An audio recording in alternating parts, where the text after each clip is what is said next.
The New Galena Hotel, Audiobook by Stephen the Storyteller, read by Stephen the Storyteller. The New Galena Hotel is a fictional narrative crafted during my tenure in the Activities Department at Briarleaf Nursing Home in Doylestown, Pennsylvania. Throughout my time there, I frequently visited a resident named Josephine Horger. She was delighted to reminisce about her experiences at the New Galena Hotel and shared enchanting stories. Her recollections were a significant source of inspiration, leading me to compose a fictional folklore narrative. Before Josephine's passing, I presented her with an abridged version of the manuscript, and she expressed her satisfaction with the content. Additionally, I had the opportunity to engage in reminisce sessions with a resident artist and friend named James Stratton, Jimmy. His family has deep historical roots in Doylestown, having resided here for over a century. James recounted tales of his father Grayson, who led the musical group Sid Stratton's Four Horsemen Band during the hotel's operational period. This narrative element was incorporated into my story. While it is not intended to be a historical account, it does contain elements of hidden truths. The experience of living in Bucks County continues to inspire my creative endeavors, motivating me to write stories and songs. Well, I hope this narrative will serve as a tale to be shared through generations. Ladies and gentlemen, the New Galena Hotel. Chapter 1. From England to Philadelphia. On a brisk spring morning in May at the New Galena Hotel, Nick Poland, sporting his stylish puce fedora, eagerly awaited the arrival of his precious shipment of whiskey from Albany, New York. As the sun rose above the horizon, Nick found himself reminiscing about his father's early morning routine on the family farm. Nick's father, Alfie, hailed from a long line of sheep farmers in Gothland, England, with his mother, Ellie, who came from a mining family in Hunt House. They had emigrated from the quaint villages in England, seeking a better life in Philadelphia. Their chance encounter at St. Mary's Church in Gothland had set the stage for a remarkable journey. Driven to escape the family's monotonous lives, Alfie proposed starting anew in America to Ellie. With enough savings from their toil at the sheep farm, he purchased 2 tickets, a boat bound for Philadelphia. Ellie, eager to leave behind her family's struggles and the shutdown of the local mine, embraced the opportunities to create a fresh start with Alfie. The couple's daring escape to America began at daybreak. They rendezvoused on Wheeldale Roman Road to clandestinely board a cargo train headed for the old dock in Liverpool. With their steerage deck tickets, they set their sights on a promising future as they embarked on the arduous journey across the sea. Deplorable living conditions marred the transatlantic voyage. The adventurous explorers crammed into bustling sleeping quarters nestled beneath the upper deck, usually dedicated to storing valuable cargo. The lack of proper ventilation only exacerbated the situation, leading to a pervasive sense of illness and discomfort among the passengers. Thankfully, they safely completed their voyage and were thrilled to finally reach the shores of America. Upon their arrival in Philadelphia, with only a handful of shillings and the clothes on their backs, Alfie and Ellie faced the daunting task of carving out a new life in a foreign land. Despite the hardships, they persevered, with Alfie securing a job in a Kensington woolen mill and Ellie darning homemade socks and mittens. They found solace in the tight-knit community of the fellow English immigrants. Years later, in a picturesque autumn of 1902, Alfred and Ellie embarked on a remarkable train journey to Doylestown, a charming town reminiscent of the English countryside. Their exploration of the town led them to encounters with intriguing locals, including the vivacious Mrs. Cordelia Penrose, who extended a generous invitation to view her inherited lands. With exhilaration coursing through their veins, Alfred and Ellie embarked on a carriage ride, eager to discover the potential of the offered property. As they set off on this new adventure, the promise of new opportunities and the allure of the unknown filled them with excitement and anticipation. Alfie had been toiling away at the woolen mill for years, saving every penny to fulfill his dream of owning a farm. Finally, he had enough money to buy a car and some land. With unwavering determination, he set his sights on Bucks County and purchased a stunning 10-acre plot from Cordelia Penrose, a familiar face from years past. The pursuit of the American dream eventually led them to establish roots in Levin, Pennsylvania, where they ultimately acquired property and built a life for themselves. Nestled in the picturesque village of Levin, the land was the perfect canvas for Alfie's dreams of sheep farming. With his wife Ellie by his side, they drove their Model T to their new property, ready to embrace a new chapter. Alfie wasted no time channeling his youthful days in England, erecting fences and building essential facilities for his beloved sheep. Not one to shy away from hard work, Ellie encouraged Alfie to invest in a sheepdog to help manage the flock.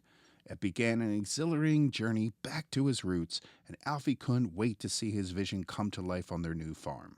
The farm thrived after several months, becoming the only sheep farm for miles. Ellie's finely crafted woolen goods, including cozy socks, stylish sweaters, snug gloves, and comforting blankets, drew in a steady stream of customers from both Doylestown and Quakertown. The hard work of the English immigrants were paying off, as they now lived the American dream. With everything they ever wanted, they decided it was time to expand their family. One beautiful October afternoon, Ellie found Alfie in the barn, where he was tending to his favorite sheep, old Betsy. There she shared the excellent news of her pregnancy. Alfie was overjoyed and embraced her with a hug. They were joyful and prosperous for the next 6 months and experienced a mild winter, with all the sheep remaining in good health. But life is an enigma, full of unexpected twists and turns. One misty April morning, Alfie's day took a thrilling turn, where he heard Ellie's urgently calling from the house that the baby was on their way. Racing to the bedroom, he arrived just in time to see Ellie cradling their newborn child. With tears of joy, she declared that the baby should be named Nicholas after her grandfather. Overwhelmed with happiness, Alfie lifted baby Nicholas into the air, exclaiming, "Welcome to the world, Mr. Nicholas Poland." But his initial happiness quickly turned to fear and anxiety when he noticed that Ellie was not looking well. She was running a high fever, with her stomach wholly covered in blood. "Alfie, I fear that I may not live long enough to see our little Nicholas grow up to be a man," Ellie said, her fragile voice tinged with worry and sadness. "Ellie, my dear, we have been on an incredible journey together. I am truly grateful for all the wonderful experiences we have shared. Please do not part from me now. I love and need you more than ever," Alfie expressed sincerely. Ellie, visibly drained from her labor, peered wearily into Alfred's eyes and softly uttered, "Please hold me in your heart forever. My love for you goes beyond anything words can capture." Alfie carefully placed his newborn baby, Nicholas, on Ellie's warm and loving chest, where she tenderly cradled him with all the love in her heart. As her lungs fought desperately for air, she summoned one last breath and let out a sigh so pure and ethereal that it seemed to fill the room with tranquility. With a graceful motion, she closed her eyes for the final time. In the solemn atmosphere, Alfie bowed his head low and was overwhelmed with the unending sorrow. His tears flowed without restraint. He was devastated by the loss, but persevered, determined not to let Ellie's passing turn their American dream into a nightmare. Alfie found the courage to press on for the sake of his son and the farm he had labored so diligently to establish. But as time passed, Alfie found it incredibly difficult to come to terms with the loss of Ellie. He struggled to understand why such a loving God would take his wife away from him. After dwelling on this for many years, he lost faith and turned to alcohol to cope with the pain. Despite the norm of remarrying for widowers in his community, Alfie raised Nicholas on his own. His grief made it hard to focus on his work in the sheep farm. Despite the pain in his heart, Alfie remained a dedicated and loving father to his son Nicholas. Every day he patiently guided Nicholas through the intricacies of reading and writing and shared farm work knowledge with him. Through his unwavering commitment, Nicholas developed the skills and values to shape his future. Alfie's heartache persisted despite the passage of time. The burden weighed heavy on him, and after enduring lengthy and taxing struggle with alcoholism, he reached a point where it became unbearable. Sadly, in the fall of 1919, he tragically decided to end his own life, convinced that Nicholas had reached an age where he could fend for himself. Nick, the name he prefers as an adult, found his father's death incredibly difficult to cope with. He showed little enthusiasm for the tedious task of overseeing the sheep farm's operation. he boldly decided to sell the farm to the Moyer family, who owned most of the land in Levin. With the money from the sale, Nick was ready to embrace new opportunities and make his mark on the world. For nearly a year, and with a substantial amount of money, Nick roamed through different local towns after selling his farm. Unsure of what to do, he drove his new 1921 two-seat roadster they had purchased in Hanover down to the village of New Galena. Unknowingly, this drive would alter the course of his life forever. Chapter 2. Welcome to the New Galena Hotel. As Nick pulled up in his 1921 Hanover Roadster, he saw a charming village featuring a general store, a blacksmith shop, a post office, and a weathered building known as the New Galena Hotel. Longing to satisfy his hunger and quench his thirst, Nick stepped into Detweiler's, the local general store. He indulged in a delectable slice of homemade pineapple upside-down cake and a steaming cup of coffee. Curious about the dilapidated hotel across the street, Nick inquired with the store clerk, who turned out to be none other than the owner himself, J.H. Detweiler. As they chatted, Nick learned that Mr. Detweiler's grandfather had established the store over 50 years ago, right around the corner where the New Galena Hotel stood. J.H. leaned in, wishing to share some fascinating history about the local community with Nick. "Listen, son," J.H. said calmly. "This land has been the home of the Lenape Indians for ages. They really know how to make the most of the rich soil, using some pretty advanced farming techniques to get a great harvest. Plus, they were aware of the lead that could be found in the valley close to Funk's farm, which showed how well they used to understand the land and what they had to offer. They were so resourceful that they figured out how to make bullets from the lead they found. They even named the little streams by the mines Hardinkin Creek, which means the hiding place of the bullet pouch. Back in 1737, William Penn got into some hot water with the Lenape during the walking purchase. This deal made the Lenape take a strenuous walk to map out the boundaries of the lands involved. There are tales and folklore about a curse hanging over these lands because of the whole walking purchase mess. Fast forward a bunch of years, and New Galena stirred things up in the county. It all started when the youngest Bonsall kid found a shiny, colorful nugget in the backyard by Neshaminy Creek. His parents were completely blown away and hurried over to Doylestown to have it checked out. Turned out to be gold, silver, and copper. They traded in for some cash, which set off a gold rush of prospectors flocking to this area. The excitement hit an all-time high when Garden Glen Mining Incorporated, a big-name mining company, decided to set up shop in the valley. They even built a charming old school and a hotel for the miners. But a few years later, they only found lead and called it quits. When Garden Glen left, they offered me the chance to take over the hotel, but turned it down since I have to operate the general store. Then Dale Snyder, a well-known figure in the Mennonite community and famous for making his beautiful carriages, he jumped in and bought the hotel from the mining company. As Nick finished the last bites of his cake, he turned to J.H. and said, "Thank you for sharing these fascinating stories around the area." As Nick bid farewell to J.H., he shook his hand excitedly and briskly made his way out the door. Fervently, he headed toward the New Galena Hotel, situated up the hill. His curiosity piqued as he anticipated catching a glimpse of the old hotel. Nick gazed at the weather facade of the hotel, a sense of curiosity gnawing at him. He approached Dale, the owner, and inquired about the hotel's worn appearance. With a tinge of weariness in his eye, Dale revealed the struggle to maintain the hotel amidst the lack of tourism in New Galena, compounded by the onset of Prohibition. As Dale expressed his ideas, a sudden inspiration lit up within Nick's mind. At that moment, he realized that the farm's proceeds could be the initial investment for a promising new venture. He proposed purchasing the hotel, and to his surprise, Dale cordially agreed. As they chatted, Dale became intrigued by Nick's personal history and asked about his family background. Nick shared the story of his father, Alfie, who had spent his life running the sheep farm. He also revealed the heartbreaking tragedy involving his mother, Ellie. Dale enthusiastically responded to Nick, recounting visiting Nick's father at the farm in the rolling hills of Levin. He vividly remembered their warm conversations while purchasing the finest woolen socks for his family. Despite the father's rugged and unkempt appearance, Dale spoke fondly of his deep admiration for the man's unwavering integrity and strong moral character.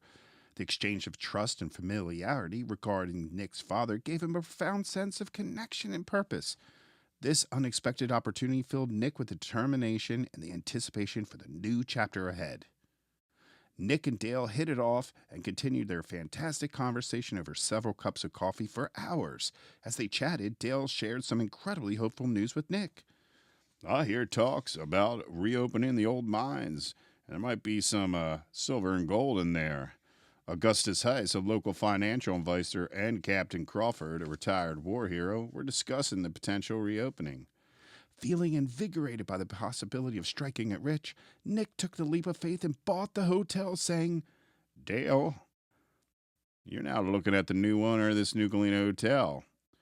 Dale replied, Good luck with your new adventure. Nick knew it was a risky move, especially during Prohibition with no tourists in sight, but he had a few tricks up his sleeve that ultimately worked out in his favor. Exciting times lay ahead for Nick Poland. Nick's first ace was his connection with William Wiltshire, who owned a whiskey distillery at Font Hill Estate in England. Nick saw an opportunity to smuggle some of his prized whiskey into the country and sell it at the hotel saloon. The second ace was Augustus Heiss and Captain Crawford, who were preparing to reopen the mines. Nick knew the miners would need a place to stay, and with the mines reopening, the hotel would be an exhilarating and profitable venture. All of Nick's visions were becoming a reality.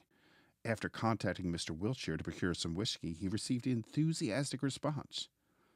Nick, said Mr. Wiltshire, I knew your father well. He was a good man. What can I do for you is to set up a front company to secure all arrangement and safeguard us from the liability if there's any shipment issues. Nick replied graciously, Well, thank you very much, Mr. Wiltshire. All that remained was finding a runner to make the daring trip to New York and retrieve the coveted whiskey supply. Lucky for Nick, his childhood friend Toady was just the right person for the job. Chapter 3. Time for a turbocharged car. Over several months, Nick dedicated himself to renovating the old hotel while the mining company underwent a revival. One day, as Nick thoroughly applied fresh paint to his front door, a familiar figure from his childhood, Toady, made his way over. Toady, known for his love of toads, had a challenging upbringing marked by the lack of education, family instability, and low confidence. Toady's father, exhausted from the toiling of the dairy farm, had little energy left to impart knowledge to his son. Nick warmly approached him and exclaimed, Toady, it's been so long since we met. How have you been navigating through the ups and downs of the world?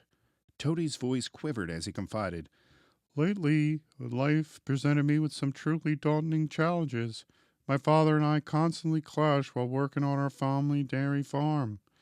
He strongly disapproves of my drinking habits and my lack of enthusiasm for working hard to milk the cows. Nick clarified to Toady that he understood the situation thoroughly, and then he asked him if he'd be interested in delivering whiskey shipments from New York to the hotel. Nick emphasized to Toady, though, the potential consequences of getting caught, including facing a year in prison or a substantial fine of $5,000. Undeterred by the possible dangers and driven by the need to earn a living after being ousted from his home due to the frequent visits to the speakeasies, Toady said, Well, all right, Mr. Poland, as he energetically accepted Nick's offer of employment. Nick's next step was to journey to Philadelphia to purchase a customized Model T Ford. This unique vehicle has its seats removed to make room for storing all the whiskey crates. Additionally, the car included a heavy-duty suspension engineered to support the considerable weight of the cargo. While traveling in the last few months, Nick encountered a man named Louis, left-handed Marconi, who was heavily involved in bootlegging and played a significant role in the illicit alcohol trade. Nick instructed Toady to get in the car, explaining that we would meet Louis in Philadelphia. He emphasized the need for a vehicle suitable for transporting the loads of whiskey they planned to take. While driving, Toady wouldn't stop singing Moonlight Bay in a slurred, out-of-tone voice. So Nick turned to Toady, his voice stern and concerned. You're already drunk early in the morning? Look, I need to be honest with you. You can't be under the influence while driving this car that I'm going to invest in. It's hazardous, and I put so much money and time into getting this business off the ground. Toady said monotonously, Well, all right, Mr. Poland. After a long drive, they finally arrived in Kensington to rendezvous with Louis. Nick turned to Toady with tone firm. Now listen carefully. I'll handle this conversation. I can't risk you saying that something to put us in harm's way. Toady slowly raised the brim of his hat with 2 fingers and offered Nick a subtle, wordless affirmation, indicating that the complete comprehension of the situation was understood. As the car doors swung open, they were greeted by imposing figures of 2 of Louis's henchmen, Bruno, known for his brute strength, and Axeman Alessio, with a glint of danger in his eyes. Nick warmly greeted everyone. Good morning, guys. We're here to see Louis. Suddenly, Bruno instructs Toady and Nick to put their hands up and turn around. The burly men swiftly conducted a thorough pat-down, ensuring that the boys were clean. In a low, gravelly voice, Bruno confirmed. All right, these guys are clean. He gestured to Alessio and continued. Alessio, take them inside to the boss man. As Nick and Toady cautiously entered through the back door of the old soap-making factory, they found themselves surrounded by a chaotic jumble of cars and scattered parts. The air filled a peculiar scent that seemed to linger and drift through the room. Amidst the room's clamor, Toady's voice cut through the air, exclaiming, What's that awful smell? Ignoring Toady's inquiry, Nick sternly retorted, What did I tell you? I don't want to hear a single word out of you. Alessio looked over at Toady and said, That nasty smell you're picking up is coming from the trash pile in the next room. It's part of Louis's side gig. It stinks like crazy. Alessio led the boys up the creaking stairs, their hesitant footsteps echoing in the narrow corridor. The air grew heavy and stale as they entered Louis's office, where the dim lighting barely penetrated the thick haze of cigar smoke. The smell of whiskey lingered in the air, mixing with the pungent aroma of aged leather furniture. Louis motioned for the boys to come over closer and ask, What can I do for you guys? Nick and his friend Toady approached Louis, introducing themselves and explaining their need for a turbocharged car. They informed Louis that they planned to use the vehicle to smuggle whiskey from Albany to New Galena. They emphasized that their budget for the car was limited to $200. Taking a long drag off his carefully selected cigar, Louis leaned in and with a grin and declared, I had just one car left. It's perfectly equipped, ready to provide an exquisite experience, but it's priced at $500. Startled by the figure that Louis mentioned, Nick quickly responded to telling Louis that he was only willing to offer $300 instead. Louis was truly surprised by Nick's aggressive intent to negotiate the price. Showing his frustration, Louis took a strong swig of whiskey, slammed the glass on the down, and said, Do you realize who you're bargaining with? I have the power to make you disappear without a trace. Now that car will cost you $500. You can hit the road to your little insignificant town. Toady, frightened after the unexpected event, nudged Nick anxiously and whispered, Let's just pay the $500 and get back to the comfort and safety of the hotel. Nick's eyes widened as he looked up at Louis. Thank you, he said with gratitude. We'll take the deal.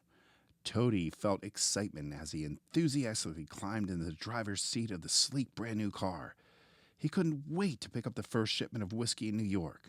Meanwhile, Nick confidently took the wheel of his familiar vehicle, ready to navigate the bustling city streets and drive back to the hotel. On his way back to the hotel, Nick felt accomplished. It had been a busy last few weeks. He established a dumbing company in London, arranging for secret shipments of fine whiskey. Furthermore, he had gone the extra mile by purchasing a turbocharged car for Toady to drive, adding an exciting element to the operations. And additionally, he oversaw the hotel's rapid renovation, ensuring everything was progressing smoothly and efficiently. At that moment, Nick realized that he was at the center of an exhilarating and challenging operation, and he couldn't help but feel a surge of excitement and fulfillment. Chapter 4. It's all coming together. As Nick's car rolled into New Galena, many people dressed in attire reminiscent of miners caught his attention. A sense of apprehension washed over him as he pondered, Oh, Lord, have the mines reopened? As he parked his car, he took in the stunning exterior of the newly renovated hotel. As he made his way toward the entrance, he couldn't help but notice a group of miners chatting on the porch. Curiously, he asked them, Are you here to stay at the hotel? One of the miners nodded and replied, Yes, sir. A bunch of us arrived here a week earlier to reserve some rooms. Are you ready to have guests? Nick enthusiastically responded, "Absolutely. We are completely prepared for our grand opening tomorrow night." Nick's heart leaped with joy as he received the fantastic news that the long-shuttered mines would reopen again. With a capable kitchen staff, the hiring of a bartender named Biggie, and a personal assistant named Polly, Nick's vision was coming to light. As the sun slowly rose over the horizon, casting a warm glow across the fields, Nick's keen ears picked up the distant sound of the engine humming from his new turbocharged bootlegging speedster. Toady was transporting Nick's awaited first monthly supply of whiskey, a much anticipated delivery that signaled the start of a delightful morning. He lit a cigarette and said, "Thank God, the whiskey came in on time. We're opening today and must be sure everyone is set up, ready to provide the best service to our guests." The Model T arrived on time. Toady stumbled out of the car, his unsteady steps betraying his intoxication. He belted, "Ain't she sweet?" lyrics as he drunkenly approached Nick. "Top of the morning to you," he slurred. Nick's face twisted in disbelief and anger. "You idiot," he explained. "What the hell are you doing driving drunk with my month's supply of whiskey?" Toady grinned and shouted, "Oh, come on, Nick. Life is short and I'm determined to make the most of it." Nick responded with a chuckle. "If you keep carrying on like this, you might not have much time to enjoy it at all. Now let's move that whiskey down to the cellar so you can hit the road. I've got a hotel to manage here." Toady drove the car around back and helped Nick load the whiskey. Nick carefully stowed away the bottles in a dimly lit cellar, pausing to speak to Toady. "With all the rooms going to be occupied by the miners, it would be wise to make another trip to New York as soon as possible to replenish our supply. I would rather ensure that we are well stocked than take the risk of running out." "All right, boss," Toady slurred. "As soon as I sober up and feel clear-headed, I'll hit the road and get to work." Nick agreed. "That'll be fine. Let me go upstairs to get the safe and get the money for you." As Nick ascended the stairs, his mind wandered to the realization that he had never envisioned himself reaching a point where to be on the verge of owning a hotel. After a year of traveling, he finally experienced a deep sense of purpose and belonging. As he came downstairs into the cellar, Nick saw Toady drinking from one of the whiskey bottles that he just bought. "For God's sake, take it easy on that nipple. That stuff ain't cheap, and I need that for my customers. Here, take this money and hightail it out of here. I'll see you next week with double the order." "Yes, Mr. Poland. See you next time." Toady drove away singing, "By the light of the silvery moon," while Nick went to talk to his hotel staff. "Polly!" Nick exclaimed, his voice tinged with urgency. "Could you please go down to Detwild's store and grab me some aspirin? I've got a pounding headache, and tonight's the hotel opening." "Of course, Mr. Poland. Right away, sir." Polly dutifully replied. Polly was Nick's dependable assistant, always on hand to help with various tasks. She was a charming girl whose family resided just around the corner on King Road. Most of the neighboring properties were owned by farmers, primarily of German descent, although there were some English, Irish, and Scottish families in the area. Unlike many girls her age, Polly didn't have to work on the farm, as her family were attorneys in the nearby town about 5 miles away. She willingly lent a hand to Nick, and her ultimate aspiration was to one day own a hotel. Polly proceeded along the pathway toward Detweiler's grocery store.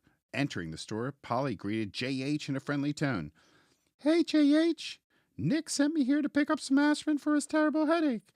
He wanted to ensure everything was perfect for the hotel's opening tonight." As J.H. handed her the aspirin, he expressed concerns about the hotel's potential business dealings, hinting at illicit activities involving smuggling. "You know, Polly, I've seen that new car Toady is driving, and it's the kind of car designed to smuggle whiskey.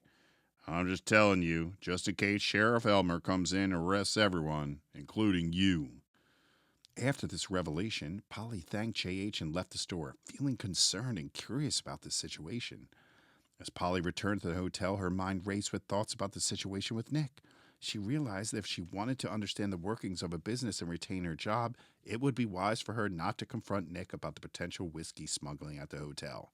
Polly understood that maintaining her silence was her best chance to gain insight into the operations without jeopardizing her position. "Mr. Poland, I brought you your aspirin," said Polly as she entered the room, gently handing over the small box of tablets. She paused, expressing her heartfelt gratitude. I wanted to take a moment to express my gratitude for the opportunity to work with you. I truly appreciate your guidance and support. Nick replied confidently, Stick with me, kid. We work hard here. We overcome challenges, and we'll enjoy a successful journey together. Nick and Polly diligently inspected every inch of the hotel, checking the cleanliness of the rooms, thoroughly preparing the food, and completely stocking all necessary supplies. Nick stepped into the cozy saloon on the first floor, the rich scent of polished hardwood greeting him as he entered. The walls adorned with antique handheld farming tools such as axes, hoes, and scythes. The rustic ambiance of the saloon immediately transported someone to a bygone era, evoking a sense of nostalgia and local history. Nick stood tall and proud, gazing around the room with a sense of accomplishment. The simple decor and the carefully chosen furnishing created an inviting and sophisticated atmosphere. Nick exclaimed, Biggie, are you ready to tend the bar for our guests tonight? Biggie respectively replied, Yes, sir, Mr. Poland. Biggie and Nick were best of friends and shared a deep childhood bond. They cherished their days swimming and canoeing in the serene Pine Run Reservoir, nestled below a pleasing valley. Biggie, also known as Horace, had a commanding presence despite his modest height of 5'2". He left a lasting impression on everyone he met with his broad shoulders, large chest, and an unmistakable aura. Nick called him Biggie. This playful moniker was a humorous reference to Horace's lack of height, and it lightheartedly acknowledged his physical characteristics in a good natured way. Nick walked over to Biggie with a sense of assurance and calmly said, Tonight's a big night, Biggie. Remember to serve the whiskey in black mugs. Be discreet about alcohol, and watch for guests who may have had too much to drink. We don't want any intoxicating guests causing trouble and ruining our opening night. After their brief conversation, Nick proceeded steadily into the kitchen to have a thoughtful conversation with Sam, the new hired and promising cook for the hotel. Biggie carefully prepared for the opening by hiding the whiskey in a safe spot and arranging his collection of soda bottles on the bar. He also set out an assortment of juices, plenty of ice, and water for his guests. As Nick strolled into the warm, inviting kitchen, he caught the sight of Sam and greeted him with a playful smile. Ah, there he is, the one and only, Sam the Man, he exclaimed.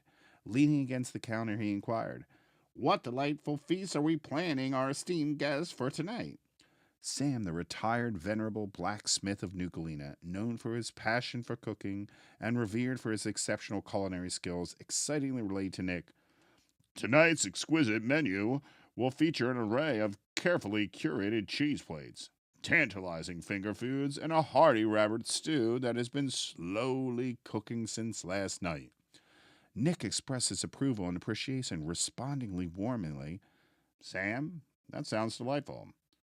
I'm delighted that you joined us, and I'm confident you will brilliantly exceed our expectations this evening.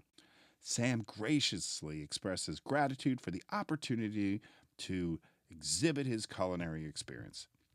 He conveyed his unwavering dedication, assuring that he is determined to showcase his skills to the best of his ability. As Nick exited the kitchen, he focused on the towering, slender figure clad in a vibrant red suit adorned with a black top hat. This mysterious figure made a dramatic entrance through the swinging saloon doors, declaring, I'm looking for Polly. Nick walked over to the man with a warm smile and extended his hand to greet him. Hello, I'm Nick, the hotel owner, he said. Polly is preparing for the grand opening. How can I assist you? Good evening, sir. My name is Remus Tyson, and Polly has hired me to entertain the hotel guests tonight by playing the piano. I'm delighted to make your acquaintance and look forward to providing a pleasant musical experience for your guests. Nick's heart swelled with delight as he witnessed Polly hiring a piano player to ensure the opening night's ambience was perfect. Grinning from ear to ear, he turned to Remus and said, Hey, thanks for joining us, my good man. Our little upright piano isn't in the best shape, but it's in tune and ready for you, and it's right next to the bar. With a confident nod, Remus responded, the piano will suffice. I'm off to practice my finger warm-ups. As a wave of exhilaration washed over him, Nick reflected on the satisfaction of seeing everyone and everything coming together for what was promised to be an unforgettable, inaugural evening at the New Galena Hotel. Chapter 5. The Grand Opening. The hotel's grand opening sent ripples of excitement through the valley, carrying the news over the rolling hills and into the neighboring towns of New Britain, Chalfont, and Doylestown. Exhilarated, Nick stood beside the old weathered wooden front door on the porch. The sun cast long shadows across the driveway as he watched the cars approaching. Their engines grew louder. His heart raced with excitement, knowing that the culmination of his efforts was about to unfold before his eyes.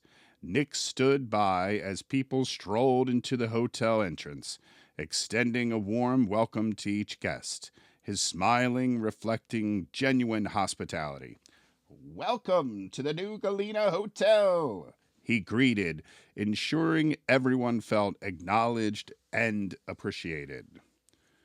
After spending some time welcoming his guests, Nick entered the hotel.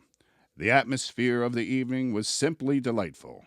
The playful melodies from Remus Tyson's piano filled the saloon with vibrant energy. Meanwhile, Biggie's hilarious jokes echoed throughout the bar, captivating everyone's attention. Conversations buzzed with praise for Sam's delicious rabbit stew, adding to the sense of warmth and camaraderie. With confidence, Nick surveyed the crowded room and immediately spotted two men who stood out.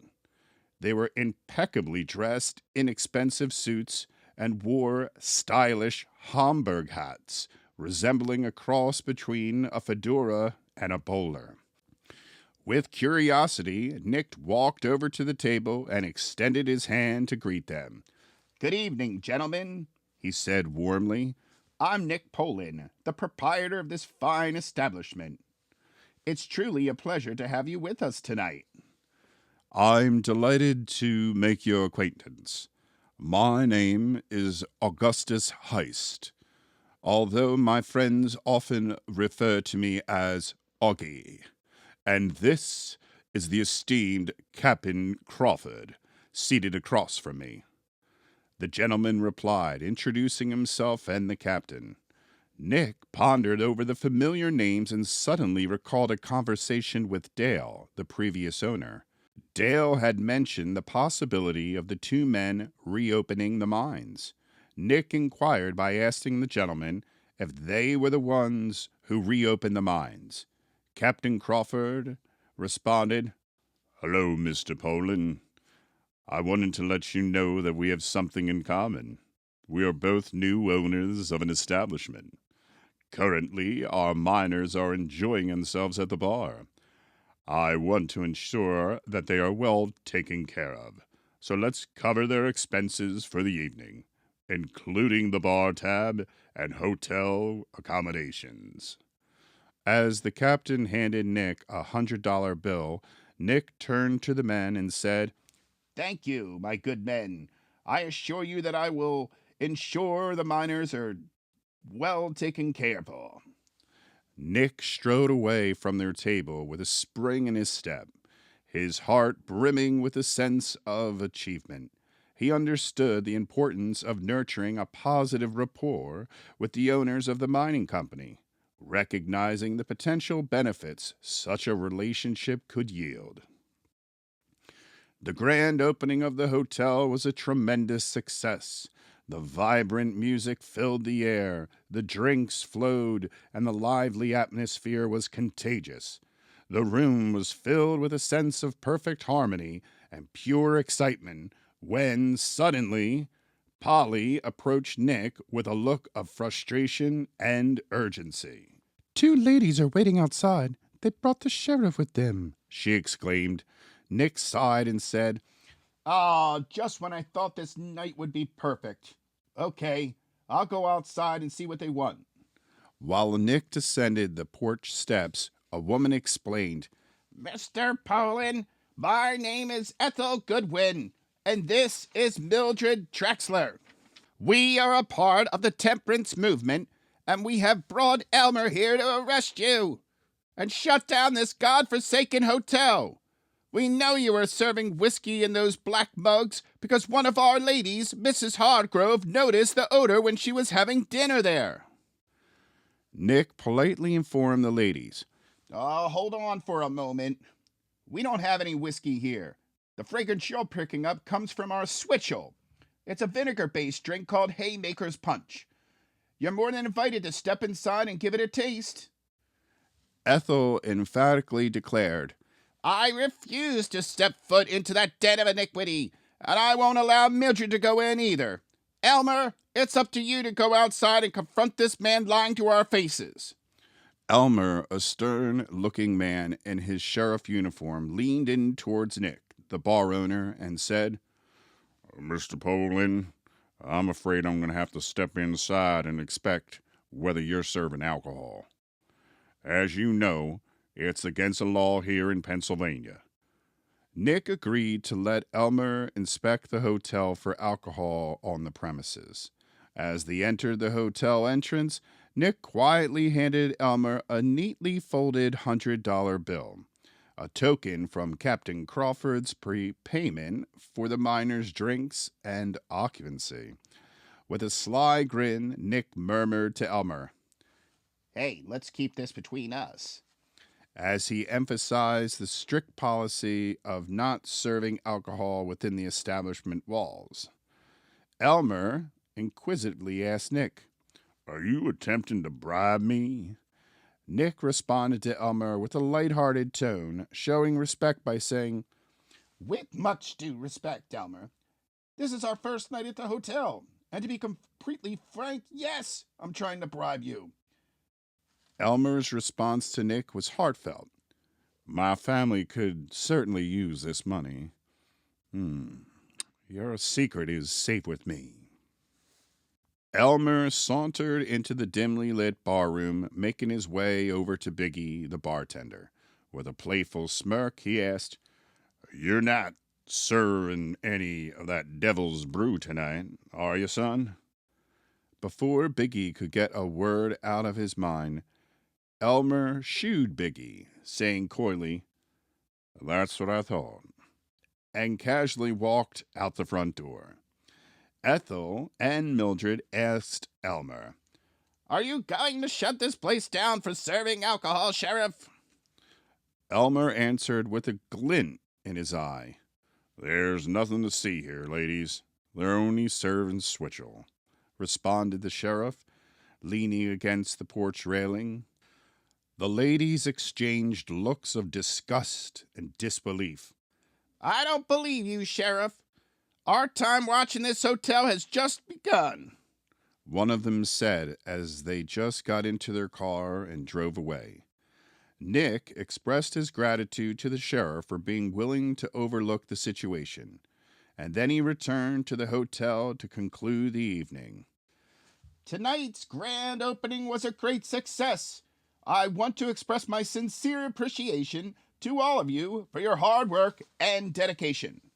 Everyone did a fantastic job, and I'm truly grateful for your contributions. Nick expressed this to his staff members. After a successful and productive day, the hotel staff was in high spirits and incredibly appreciative of Nick for the opportunity to work at the hotel. They expressed their gratitude to him, thanking him for the chance to be a part of the team. Following a long day of preparation for the upcoming event, Nick went downstairs to his bedroom for a well-deserved night of rest. Nick made his way up the creaky staircase, and the echoes of a woman's enraged shouts pierced the air. You son of a bitch! What do you mean you don't have any money?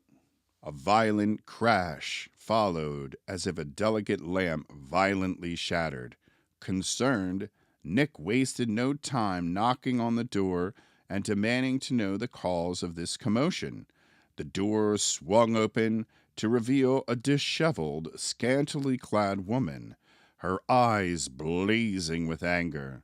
She recounted a distressing tale of a drunk man promising her $50 in exchange for spending the night, only to renege on the deal, leaving her with a sick child at home. To Nick's astonishment, he spotted Mr. Funk, a prominent local landowner, sprawled in the drunken stupor on the messy bed. Taking charge of the situation, Nick swiftly handed the woman $50 and ordered her to leave. Turning his attention to Mr. Funk, he firmly demanded an additional $50 for the damage caused to the room and the inconvenience endured. Nick sternly told Mr. Funk, "Don't let this happen again."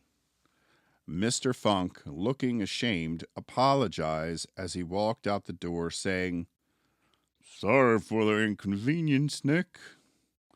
Nick, feeling a little worn out after the lively grand opening of the hotel the previous night, took a leisurely walk around the hotel to meticulously clean up the remnants of the evening's revelry. He attentively restored order as he made his way through the corridors and public spaces, ensuring the hotel was pristine and welcoming for the day ahead. "Good morning, Polly." Nick enthusiastically greeted her. "We had an incredible night last night. Thanks to your hard work, we managed to earn close to $1,000. I want to show my appreciation by giving you this $20 bill as a bonus." Polly graciously expressed her gratitude to Mr. Poland by saying, "Thank you, Mr. Poland." While smiling warmly, she delicately tucked the money into her pochette, visibly pleased by the kind gesture. Chapter 6. The Meeting with the Miners. Over the following months, everything at the hotel ran like a well-oiled machine. Toady continued overseeing the smooth whiskey shipment from Albany, while Polly efficiently managed all hotel operations. Meanwhile, Biggie and Sam skillfully handled the bar and restaurant, providing impeccable service to their guests. Nick's only concern was the growing rumor of discontent among the miners. Despite their arduous efforts, they had only uncovered small amounts of gold and silver and abundant lead in the mines.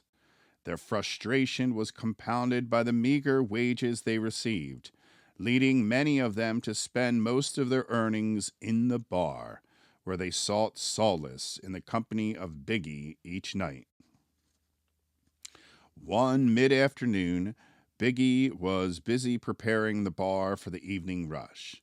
He approached Nick and said, "Nick, the miners are getting ready to meet with the owners to discuss renegotiating their contracts. Some threaten to walk out if they don't receive a raise." Nick told Biggie, "I get where they're coming from, but if they bail, it will hit my profits hard. I hope they can work out a deal that works for everyone." As Nick and Biggie engaged in conversation at the bar, the grand doors of the hotel burst open with a powerful gust, commanding the attention of all present. Ethel Goodwin entered the room, her expression twisted into unmistakable revulsion. She strode purposely towards Nick, her steps filled with the zeal and determination. "Mr. Poland, I'm fully aware that you're serving alcohol, and it's concerning. I cannot leave without addressing this matter. Your actions are negatively impacting the tranquility of our village. To provide you with specific incidents, I observed the Chamber brothers in an inebriated state, passed out on your front lawn. These events are indicative of a situation that is spiraling out of control." Nick stood his ground, his tone firm. "Let's get one thing straight. There's no alcohol in my hotel, so you do not need to search. If you want to go through my property, you'll have to follow the proper procedures and get a warrant. And then we can deal with this together in the presence of Elmer. Where are the Chamber brothers getting their booze from? It's clear to everyone that they're drunk every single day. We serve them switchel at my bar, but it's not making a difference. It's time for you to hightail it out of here.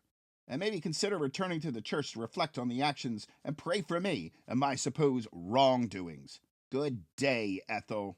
Ethel was shaking her head in disbelief as her fists were wavering, saying, You haven't seen the last of me, Mr. Pullen. I'll be back with Elmer and a search warrant. She then angrily slammed the door as she left the hotel. Nick turned to Biggie with a heavy sigh and a furrowed brow, expressing his frustration.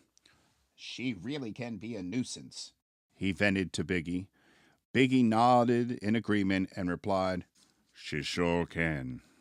Nick was acutely aware of the need to maintain discretion when serving alcohol. Despite the steady flow of profits, he knew he would have to contain bribing Sheriff Elmer to avoid trouble, and the increasing influence of the temperance movement was exerting pressure on him to operate his business above board.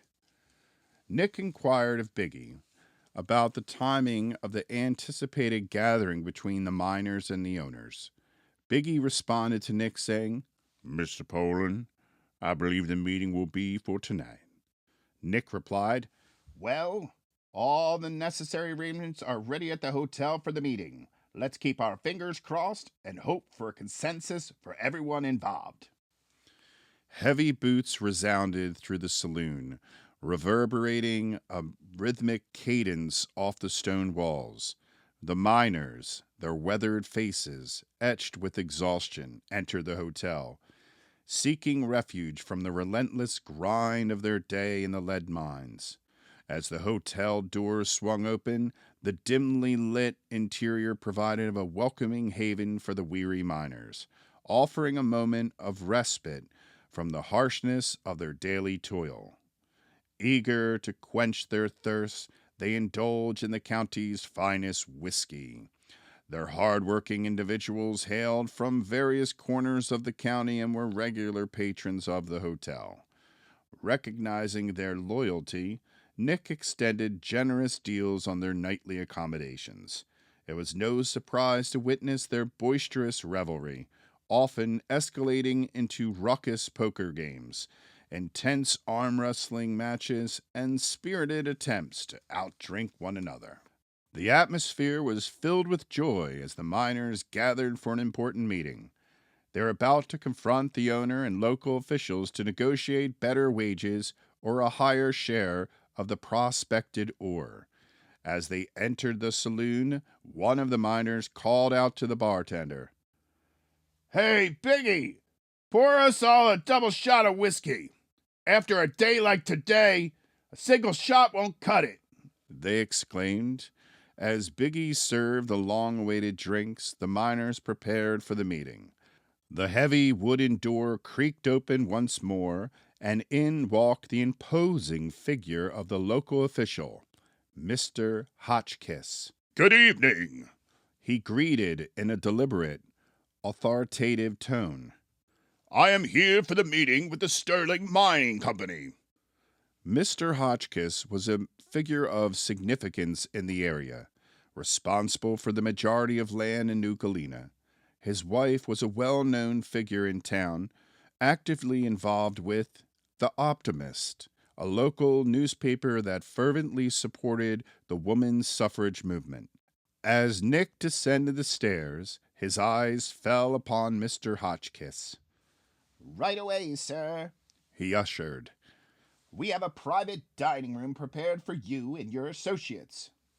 With a nod, Mr. Hotchkiss took his seat, awaiting the imminent arrival of the mining group. In the dimly lit saloon, the weary miners eagerly anticipated their second round of whiskey.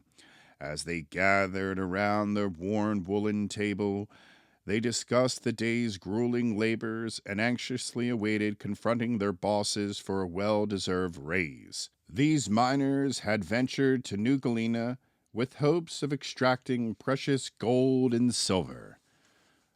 Despite their month-long efforts to find precious metals, they received little monetary compensation. While they received a meager hourly wage, Their primary source of income was supposed to come from a percentage of the valuable ore they extracted. Everybody was frustrated and upset about their current situation.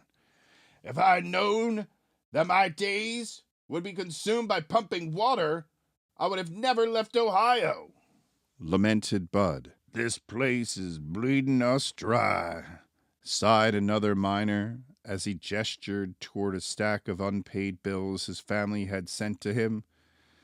If we don't receive a raise soon, I'll have no choice but to pack up and head back to Cleveland. I have to take care of my 2 young children, John and Sarah, he said solemnly. The hefty wooden door creaked as it swung open, and in walked Captain Crawford, accompanied by Augustus Heist. Gentlemen, I would like to have a word with you, Bud called out to them from across the room. Bud was the appointed spokesman for the miners. However, Captain Crawford ignored his request and proceeded into the private dining room to meet with Mr. Hotchkiss. Good evening, Mr. Hotchkiss. I'm glad to see you made it, and thank you for taking time for this meeting. Captain Crawford greeted Mr. Hotchkiss as they sat down. My pleasure, Mr. Hotchkiss replied. Without wasting any time, Captain Crawford delved into the purpose of the meeting. He explained to Mr. Hotchkiss the pressing issue of workers wasting time pumping out water and the need for a more efficient communication method. The proposal was to build a radio tower to establish a better communication system. After discussing the matter with the Moyer family, who owned the property, they had agreed to pay the lawyers up front and then make monthly payments for the radio tower on their property, with all expenses for construction and operation falling on their shoulders. We asked you here tonight to get your approval, since you are the concluded. As long as you have the lawyer's approval, I don't see any problem building the radio tower. You seem to be men of good stature, and if I can help you with this dilemma, I will do so promptly, Mr. Hotchkiss reassured them. The meeting was positive for the mining company and Mr. Hotchkiss. Sam, the hotel cook, prepared the succulent pheasant perfectly, and the private dining room exuded a serene ambience. Following their meal, the men rose from their seats, exchanged firm handshakes, and departed the room. Hey, Crawford, Bud called out. We've had enough of constantly pumping water out of this mine. We demand a raise. We're here to mine, not deal with this water. The captain deliberated with his associates and eventually remarked, Well, boys, what's your take? I'd rather not waste time recruiting additional miners. Augustus suggested, Just pay them an extra quarter per hour. The captain nodded in agreement and announced, Very well, boys. We'll grant you an additional quarter per hour. With that, he tipped his hat and exited the room. Bud jubilantly exclaimed, Yahoo! as the miners rejoiced at the opportunity for a substantial raise. As the evening progressed, the miners became inebriated and began causing a commotion in the saloon. Their speech exploded with profanity. Nick entered and scolded, For heaven's sake, Biggie, don't you know when to cut these guys off? Owen, a familiar guest and mine worker, collapsed on the floor while Bud and the others were visibly intoxicated. Nick intervened, advising the miners that they were too drunk and encouraging them to retire to their rooms. Bud dutifully helped Owen to his feet, and they quietly made their way to their respective rooms. Biggie, I'm heading to bed for the night. Make sure to lock up and secure the saloon's earnings in the safe. Tomorrow, I need to visit the bank in Doylestown to make a deposit. Chapter 7. A Trip to Doylestown. The tranquil morning enveloped the village of New Galena in a soothing coolness. Nick Poland stood outside his hotel, tending to his horse and buggy, which he must rely on to transport his weekly earnings to the bank in Doylestown. I can't fathom having to endure another journey on this aging horse, Nick lamented. If it weren't for the meddling of those Krauthamel boys, I'd be proudly driving my gleaming new Model T into town. 2 weeks ago, the New Galena Hotel was the vibrant venue for Sid Stratton and his band, the Four Horsemen. Sid, a well-known local bandleader, had a devoted following in Bucks County. His family was preparing to visit for their yearly reunion, and with the New Galena Hotel reopening, Sid and his wife decided it would be the perfect location for their gathering. Nick and Sid shared a long history, as Nick spent his youth wandering in Doylestown, finding a spot in any alleyway, and immersing himself in the enchanted melodies of the Four Horsemen. On that particular night, the atmosphere at the hotel turned wild, transforming into a raucous weekend affair.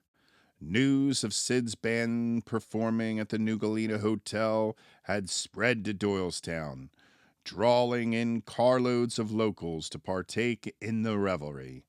The night's festivities unfolded seamlessly, with abundant flowing liquor, lively dancing, and money flung around like an old football. With too many guests and the hotel fully booked, the morning revealed people sprawled out in the front yard, on the porch, and scattered throughout the woods. When Nick awoke to this scene, he calmly accepted it as a part and parcel of owning a hotel. Looking at the drunk people sleeping on his land, he noticed his new Model T Ford, stuck in 3 feet of mud near the mines downhill. Descending the hill, he approached the vehicle and discovered the young Krauthamel boy and a girl passed out in the front seat. It became evident that the couple had been partying in Nick's car parked outside the hotel the previous night. After stumbling around, they passed out in the car. While they were sleeping, they accidentally disengaged the emergency brake. The vehicle rolled down the hill and landed in the murky mud by the mine, buried under 3 feet of sludge and dirt. The mud clogged the engine and completely ruined it. Nick had to use ropes and horses to pull it out. Now it's at the hotel, waiting to be fixed. Nick informed Polly that he was heading to Doylestown to make a bank deposit and assured her he would be back by midday. Polly acknowledged his departure, and Nick set off on an old horse and buggy, trotting down the historic lime kiln road. Along the way, he passed the old mines, where he observed the miners hard at work, diligently pumping out the accumulated water. Nick encouraged them from his carriage, exclaiming, "Keep up the good work, men. The mine will soon be clear of water, and you'll be raking in the gold and silver." The miners chuckled in response as Nick continued his journey down Old Lime Kiln Road. After what felt like an eternity, Nick finally arrived at his bank to make a deposit. He's been loyal to Wells Fargo since his father gave him his first dollar at the age of 5. "Good morning, Mr. Poland," greeted the bank teller. "Hello, Vera. I've got another deposit for you," Nick replied. "How's business at the New Galena Hotel?" asked Vera. "I'd love to say it's just starting, but that would be a lie. It's booming. Thanks for asking," Nick exclaimed. After leaving the bank feeling content, Nick returned to his carriage on Main Street. As he was about to embark on his journey back to New Galena, a woman's voice pierced the air, It was Mrs. Godshaw, a recent widow searching for a companion to fill the void left by her late husband Walter. Nick, She cried out. what brings you to Doylestown today, Mr. Poland? Nick acknowledged her with a polite nod. I had to deposit some money at the bank. I was just about to head back to New Galena, He replied. Nick, call me Betty. She insisted. The name Godshaw feels so empty without Walter. Understanding her plight, Nick responded, I can only imagine how difficult it must be, Betty, especially with 4 children to care for, and the youngest at the tender age of 10. Betty sighed. Yes, it's challenging. Fortunately, Walter left us with enough means to hire help for the farm. But the nights are the hardest, alone in that vast house on Myers Road. I'll find the strength to endure this adversity. It will make me stronger in the end, but the pain of losing someone you love so deeply is indescribable. Nick empathized with Betty's plight, but was hesitant to get too involved. Their lives were vastly different, and while he felt drawn to her, he believed it unwise to become too emotionally entangled. Goodbye, Betty. Nick said as he adjusted his hat. I really should be heading back to the hotel. If I'm away too long, who knows what might happen. He paused momentarily and added, If you ever find yourself near the hotel, stop by. I'd be happy to treat you to a drink. Betty smiled and replied, Thank you, Nick, but I must decline. I'm a prominent member of the temperance movement. We're aware of your hotel's activities and intend to stop them. Alcohol is illegal, and it only leads to trouble. Have a good day, Nick. she said firmly. As Nick climbed back into his carriage, he muttered, What a difficult woman. The morning clouds passed, and the sun shone brightly as Nick and his trusty old horse and carriage returned to the hotel. As he approached the hotel, he saw a solid group of women outside with their fists in the air, chanting fiercely. Drawing nearer, he heard the women's voices chanting, This hotel is going to hell. over and over again. Hesitantly, he pulled up to engage the situation and said, Ladies, this is a business. What are you doing here and making a spectacle of yourselves? One of the ladies cried out, Nick Poland, we're tired of you in this devilish hotel carrying on with all your booze, women, and lewd behavior. We're staying here chanting these words repeatedly until you clean up your act or leave our God-fearing village. Ladies, I'm going to call the paddy wagon if you don't hightail it out of here. I have patrons coming in a few hours, and the last thing they need is to see some do-gooders protesting grown men and women enjoying their God-given right to enjoy life. For God's sake, show some mercy. As Nick strolled into the hotel, he saw Pretty Polly preparing for another day at the establishment. Meanwhile, a group of temperance ladies paraded from the hotel, fervently chanting, This hotel is going to hell. Unfazed by their departure, Nick bid them Good riddance. with a hint of smugness. Amidst the chaos, Nick directed Polly to reach out to Elmer to convey that he wanted any temperance ladies who set foot on their property removed, expressing that their protests were detrimental to the business and attracted unwanted attention.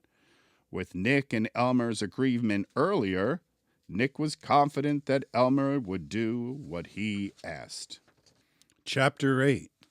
Trouble in Paradise. Nick woke up to a typical day in his small town. The morning began with Toady delivering a double shipment of whiskey to the hotel. Polly, the hard-working hotel manager, was bustling around taking care of her daily responsibilities. Elmer, the local sheriff, stopped by to enjoy a quick shot and collect his portion of the liquor sales. Everything was running smoothly, and Nick felt a sense of security. and stability in his surroundings. Boom! An ear-shattering explosion echoed in the distance, jolting Nick to attention. What the hell was that? He bellowed. Polly sprinted up the stairs without hesitation, her voice filled with urgency. Mr. Poland, is everything all right? I don't know. Did you hear that explosion a few seconds ago? Nick asked. Clear as a bell, replied Polly. Do you want me to see what that sound was? No, you stay here. The sound came from the lead mines. I know those guys over there are using dynamite. It had to be them. I'll go, and you take care of the hotel. Nick dashed down the hill, his black suit billowing and brown leather shoes pounding the ground.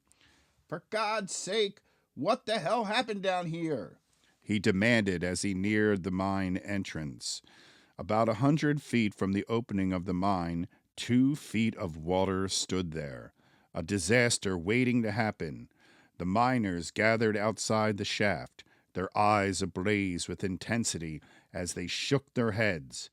Nick braced himself, realizing that this would spell bad news. Nick cautiously approached the group of miners and directed his question to Bud, his concern evident in his tone. What did you guys do down there? This place looks like a swamp, and the water keeps pouring in everywhere. Bud glanced wearily at Nick and recounted how he and the miners had been meticulously expanding the mines as part of their daily routine. However, things took an unexpected turn when they reached a point where they had to utilize an excessive amount of dynamite. The resulting explosion caused water to cascade off the bottom of the mine, resembling the force of a rushing river. Bud informed Nick, I believe we stumbled upon a natural water spring of some sort. This mine might be cursed because the people up on the hill found gold in their background. Have you heard the old Bucks County legend about those 2 boys? One of the boys who found the gold was unwilling to share it with the landowner's son, became upset with his friend, who discovered a cache of gold. The man allegedly hosted a large bonfire that evening, and the following day, his companion vanished without a trace, never to be seen again. Nick responded to Bud by saying, If I had a penny for every time someone came up with a story about how this place is cursed, I'd be as rich as J.P. Morgan. Bud responded, Well, Nick, I'm not too sure about those old folk tales either, but one thing is certain. These mines are flowing with water. Who knows how much water could rush out? I'm afraid, sir, your hotel and the future of this quaint town are uncertain. Nick couldn't hide his disappointment as he shook his head and trudged back up the steep hill to the towering hotel. Upon reaching the entrance, his eyes immediately caught sight of a mysterious figure. Clad in a sleek black suit and sporting a matching fedora hat, this enigmatic stranger stood with an air of importance in front of Nick's office. With his curiosity piqued, Nick approached the man and inquired if he could assist. Introducing himself as Wallace Perryman, the man in black had a grave and urgent matter to discuss with Nick. Nick welcomed Mr. Perryman into the office and inquired, What's on your mind? Mr. Perryman tilted his head and began, What I'm about to share is difficult. First and foremost, I am the exclusive owner of Sterling Mining, and running operations in New Galena has been quite challenging. This is my first time visiting these mines on site, and since the beginning of this excavation, I've invested endless hours trying to turn this place in a profitable venture. However, to our dismay, our efforts have come to an end. The explosion was so intense that there's no way to prevent the water from inundating this area. Your hotel, Mr. Poland, is in a dire situation. There's no way of stemming this flood in time to save your establishment." Nick exclaimed, I've dedicated years to this area and hotel, and now you're telling me my dream will be over in just a few hours, maybe days? Mr. Perryman said, "I'm sorry for your loss, which is why I've come to offer you a verbal contract, which I will soon have my lawyers draw up. It will state that I will take full responsibility for this disaster and am prepared to buy this hotel from you for a considerable amount." Nick's face contorted with hysteria and bewilderment as he processed the weight of the decision before him. Well, I'm at a crossroads, He uttered, his voice wavering. I should thank my lucky stars that you were so forthright, Mr. Perryman. He hesitated momentarily before continuing. Your offer is very generous, and I will sign the contract. At this juncture, I need to make a decision quickly. Mr. Perryman turned to Nick and expressed his gratitude. "I'm sorry for your loss, Mr. Poland," he said softly. "I will return home with these papers and deposit your money in the bank within a fortnight." Mr. Perryman nodded solemnly. "This is a truly tragic day here in New Galena," he murmured as he exited the door. Nick paused for several minutes as images flashed before his mind. These were memories of the good times and moments that had brought joy and laughter. As he reflected on these memories, he realized that soon this chapter of his life would unexpectedly come to a close. His mind was filled with turbulent emotions as memories of the past flooded his thoughts. Suddenly, a surge of fear and anxiety raced through his veins, compelling him to act swiftly to regain control of this disastrous situation. The scene shifted from a state of delirium to one of determination. Polly, He implored, hurry to the nearby schoolhouse and locate the schoolmaster, Walter Grass. Inform him about the hotel's plight and inquire if you can assist us in clearing these premises. Although losing the hotel, I intend to salvage everything within its walls. I'm heading up the hill to visit the Gurskys. They have a spacious barn at the rear of the property where we could potentially relocate all of our belongings. "Of course, Mr. Poland," exclaimed Polly as she dashed off to seek Walter Grass's aid. Nick rushed into the bustling kitchen where Sam and Biggie were engrossed in conversation. With a grim expression, he delivered the shocking and harrowing news. Nick dashed up the hill toward the Gurskys' farm, his youthful exuberance carrying him like a gust of wind. The Gurskys' place was about a quarter-mile from the hotel, nestled at the bend where Old Limekiln Road met New Galena Road. Perched high on the hill, the Gurskys' farm stood safely out of reach of the mine's deluge. The Gurskys frequented the hotel every weekend, presenting as a peculiar couple in their mid-30s. They worked at the courthouse in Doylestown and always appeared impeccably dressed. Everyone knew that Mrs. Gursky couldn't have children due to an incident in her childhood when she fell off a horse and sustained a severe injury. They would go to the hotel every weekend, eager to enjoy their favorite drinks together. They would always be on the lookout for fun-loving couples at the hotel. After enjoying a fun evening together, they often invited another couple to their lovely hillside home, where they would swap partners. The community in New Galena frowned upon their behavior, as the Gurskys were swingers.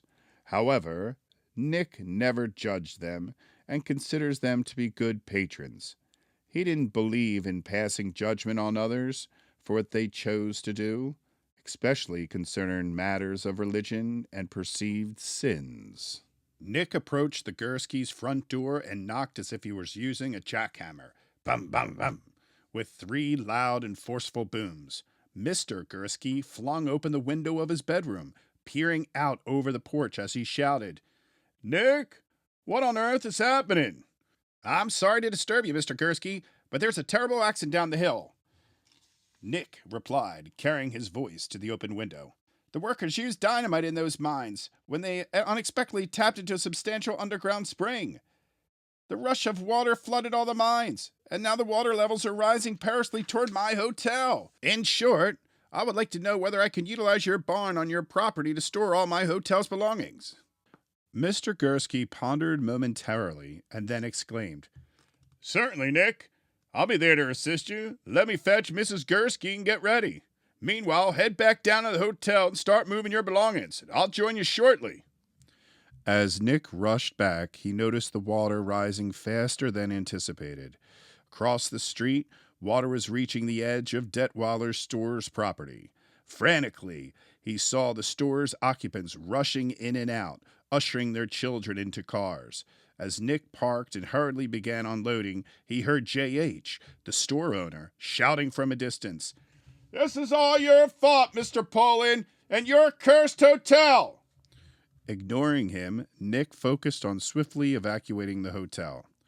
The situation quickly shifted from determination to trepidation.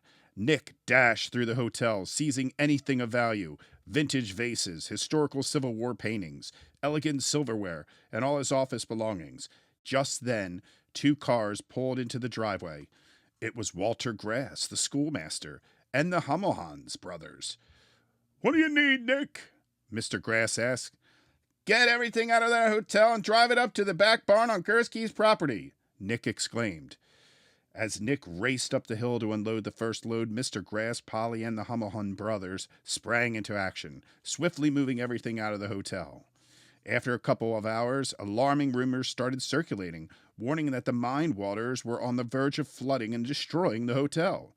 In response to this urgent situation, Elmer, the esteemed local sheriff, swiftly mobilized a team of deputies and rallied support from various concerned citizens, including the blacksmith, the postmaster, and the other loyal hotel patrons.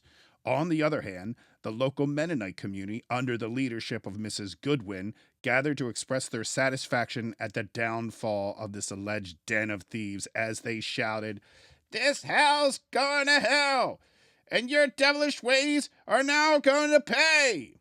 But despite the relentless ranting and raving, Nick and the others stood firm in their determination to save the hotel.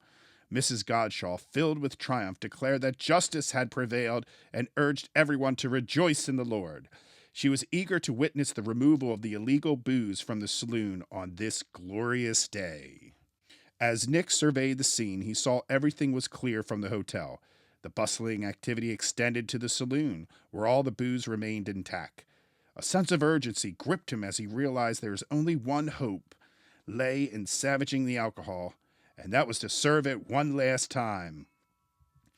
"Just a moment," he muttered to himself, acutely aware of the significance of the remaining supplies.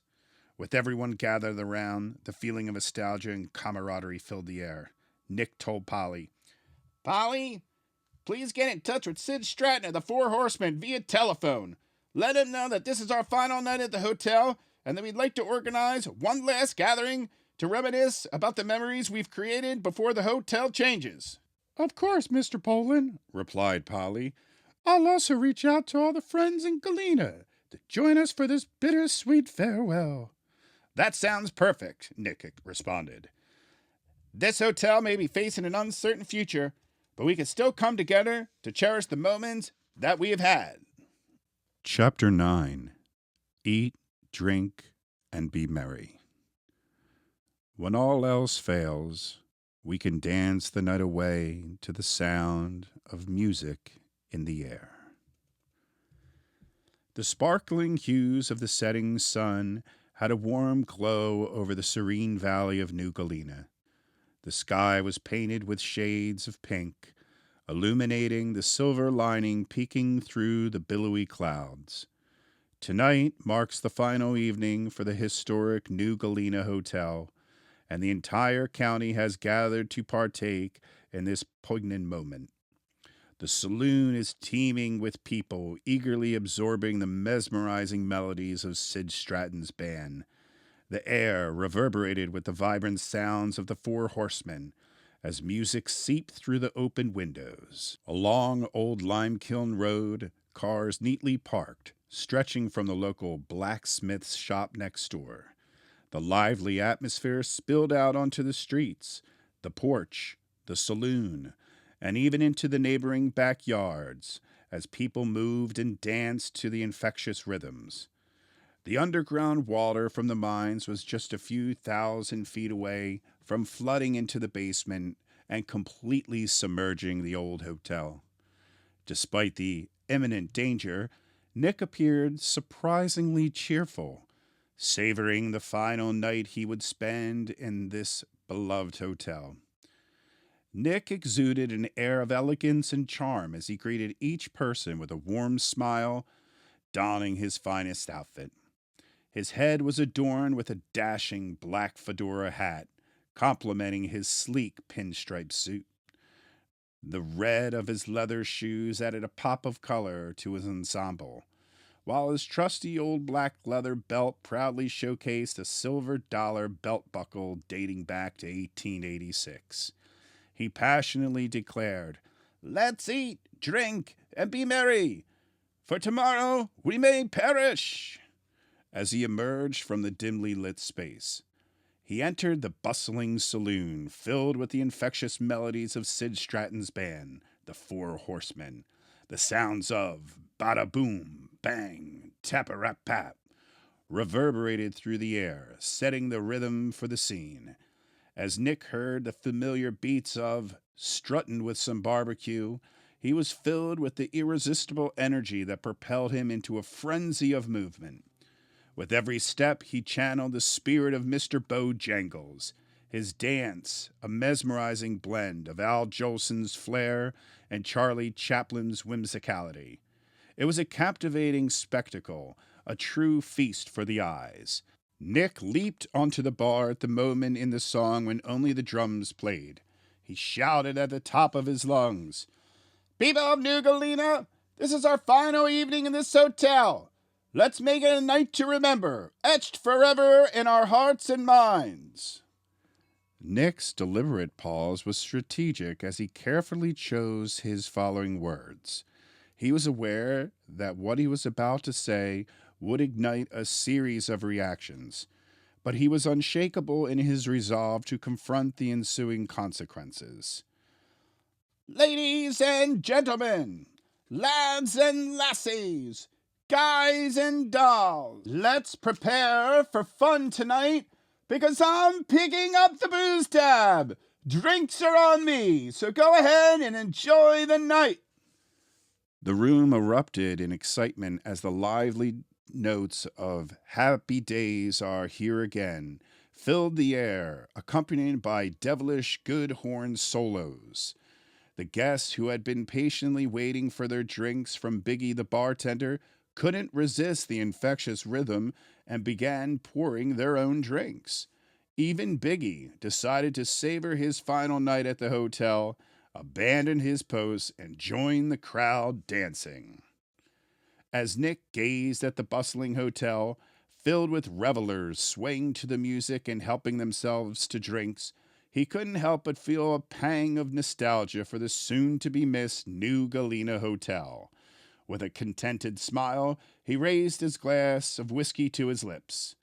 The hotel's electric and thrilling final evening unfolded flawlessly as the music from Stratton's band filled the air with unparalleled energy. It was genuinely a bittersweet night filled with excitement and nostalgia.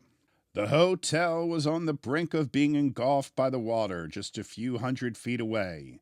Nick and everyone else were determined, eagerly preparing for the final stand, utilizing every available space to gear up for the impending flood of rushing water. Feeling as if he were barely clinging to a wild horse and uncertain of the future, Nick realized that the imminent outcome was far beyond his capacity.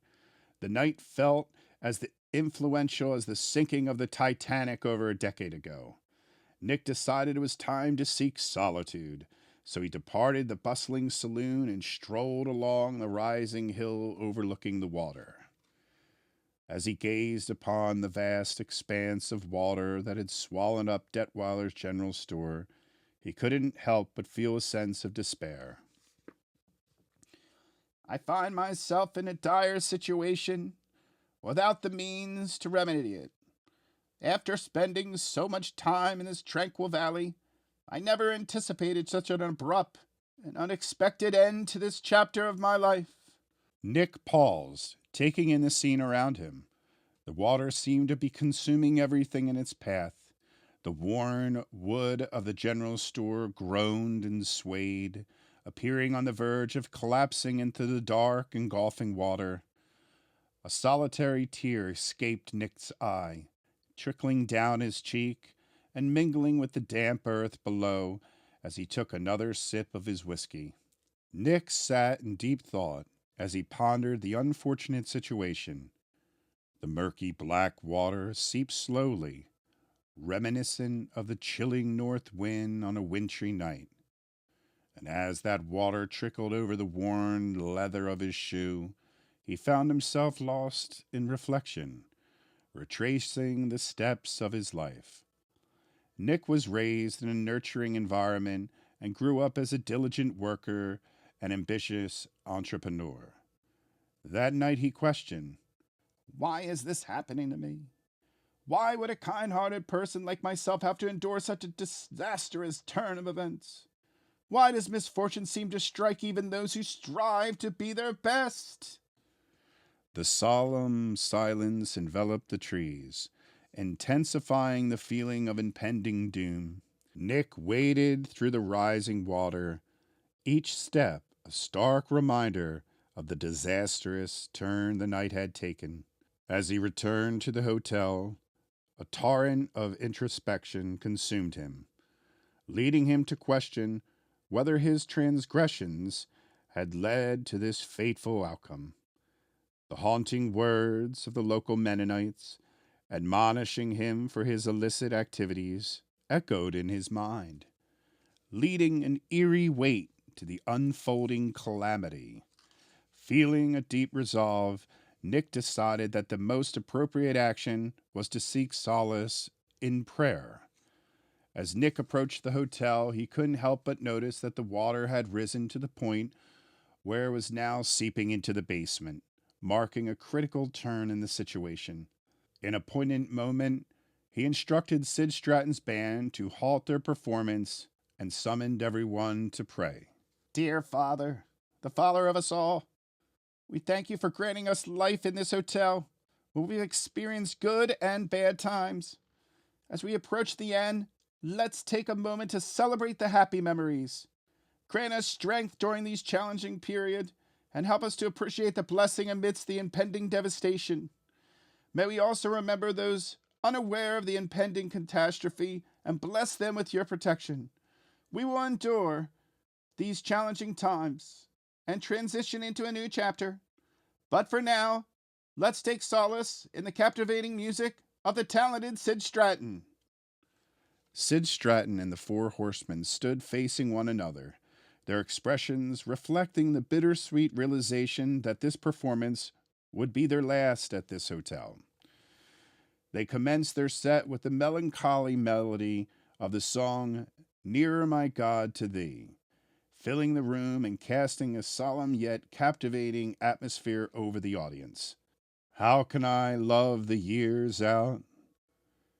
And how revered his wondrous gift, so far surpassing hope your thought. Sweet sacrament, we adore the Omega's love more and more. Nearer, my God, to thee. After the solemn prayer, calm contemplation descended upon the group.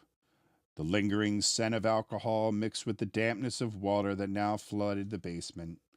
Nick, Toady, and Biggie, along with the hotel patrons, gathered on the creaky, weathered wooden porch for a final evening.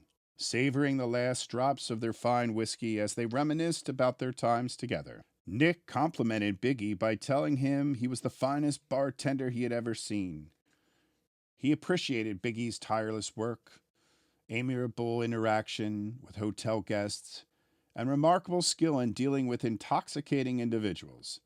Biggie expressed his admiration, saying, Nick, you were an exceptional boss, and if you ever happen to find yourself in charge of another hotel, I would be thrilled to work for you again. Nick's expression turned serious as he directed his attention to Toady. Toady, I want to take a moment to express my gratitude for your dedication and hard work. However, I'm genuinely concerned about your drinking. It's clear that you've been struggling, and I fear that if this continues, it could lead you to serious issues. I care about your well-being, and I hope you'll consider making a change for the better.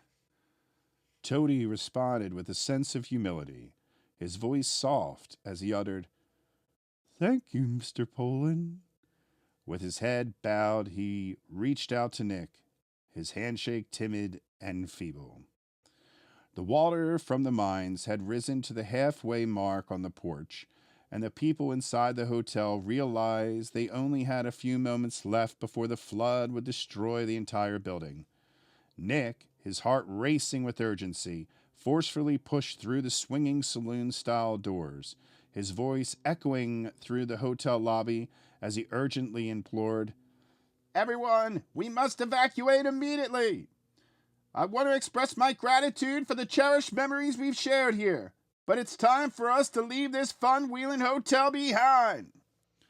Polly took charge and calmly led the evacuation, ensuring everyone exited in an organized manner. She reassured everyone, saying, Stay calm and composed.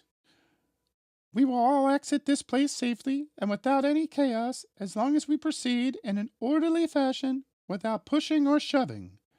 As Polly walked by, she approached Nick, standing by the front door.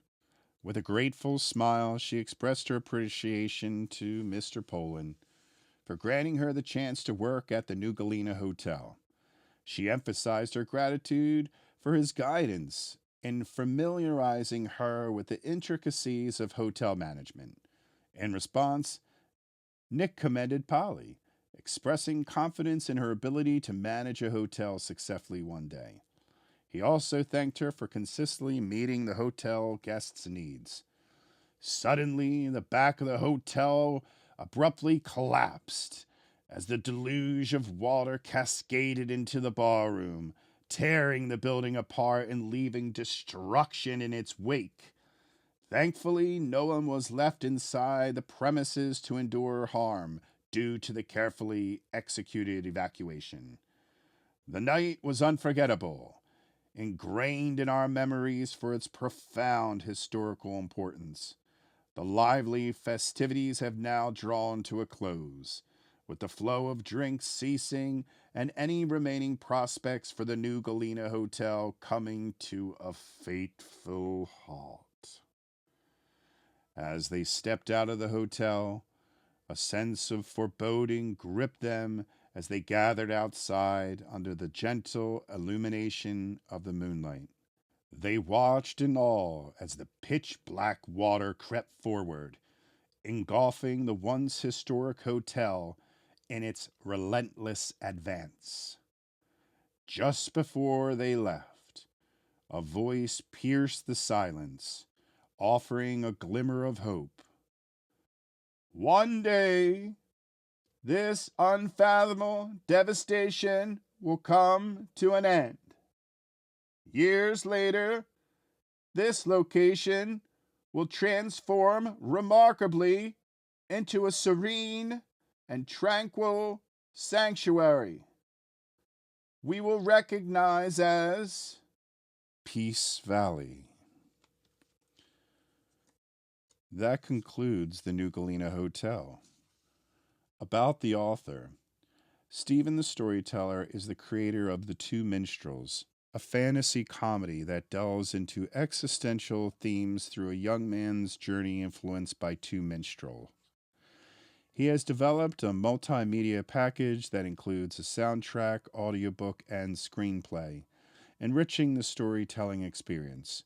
As a musician, Stephen has released over 80 original compositions across various genres, engaging listeners on emotional and imaginative levels. He runs a recording studio at home where he collaborates with artists, poets, playwrights, and authors to help them realize their creative visions. You can connect with Stephen the Storyteller at stephenthestoryteller.com, Stephen the Story on X, Stephen the Storyteller at Facebook, Stephen the Storyteller OFC at Instagram, and Stephen the Storyteller on YouTube. This concludes The New Galena Hotel by Stephen the Storyteller.